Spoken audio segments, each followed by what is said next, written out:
जय मसीह की message of hope channel के द्वारा पेश है आज का बाइबल संदेश। आज का विषय है मार्ग 2 है, सही मार्ग का चुनाव कीजिए। आज का बाइबल खंड है रोमियो अध्याय 3 पद 17। यहाँ इस प्रकार से लिखा है, उन्होंने कुशल का मार्ग नहीं जाना। एक बार की घटना है, दो व्यक्ति एक कार में कहीं जा रहे थे।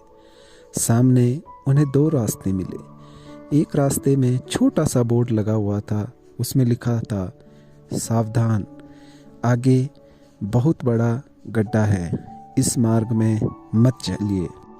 परंतु जब उन्होंने उस रास्ते पे बहुत सारी गाड़ियों के जाते हुए निशान देखे तो उन्होंने उस बोर्ड का बिना परवाह किए उस रास्ते पे निकल गए। और जब वो आगे गए, एक बहुत बड़े गड्ढे में उनकी गाड़ी गिर गई और उन दोनों की मृत्यु हो गई। इस बाइबल खंड में ध्यान दीजिए, नीति वचन 14:12 में कहता है, ऐसा मार्ग है जो मनुष्य को ठीक देख पड़ता है, परंतु उसके अंत में मृत्यु मिलती है। प्रभु यीशु ने भी कहा, चौड़ा है वह मार्ग जो विनाश की ओर जाता है। विनाश के मार्ग का चुनाव आप तब करते हैं जब आप सांसारिक जीवन जीते हैं, परमेश्वर को अपना समय न देकर सांसारिक कार्यों में अपना समय देते हैं। अपने जीवन में परमेश्वर का पहला स्थान न देकर संसार को पहला स्थान देते हैं।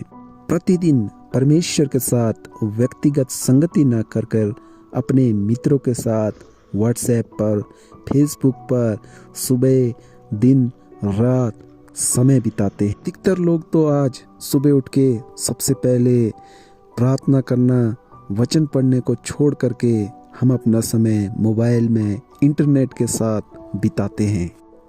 पवित्र शास्त्र कहता है, पहला यूहन्ना 2:15 में, तुम ना तो संसार से और ना संसार में की वस्तुओं से प्रेम रखो। यदि कोई संसार से प्रेम रखता है तो उसमें पिता का प्रेम नहीं। सत्य ये है, जब आप सांसारिक जीवन जीते हैं तब आप आत्मा में खाली हो जाते हैं और शैतान आपको अपनी इच्छा से चलाता है, आपको पाप के दलदल में गिरा देता है। यदि हम पाप की नींद से जल्द न जागे तो हमें नरक की आग में अनंत काल के लिए जलना होगा। बाइबल कहती है, जहाँ का कीड़ा कभी नहीं मरता, जहाँ की आग कभी नहीं बुझती और जहाँ रोना और दांत पीसना है। आप कल्पना भी नहीं कर सकते वो कितना दर्ददायक है। प्रभु हमसे प्रेम करता है। पश्चाताप के साथ प्रभु के पास आइए। अपना समय, पहला स्थान परमेश्वर को दीजिए। बाइबल कहता है, अवसर को बहुमूल्य समझो क्योंकि दिन बुरे हैं। इसलिए प्रियजन, सावधान रहिए। बाइबल कहती है कि हम अपने विश्वास की जांच कर ले कि हम कैसी चाल चल रहे हैं। इसीलिए अपना समय, पहला समय परमेश्वर के साथ बिताइए, परमेश्वर से मार्गदर्शन मांगिए।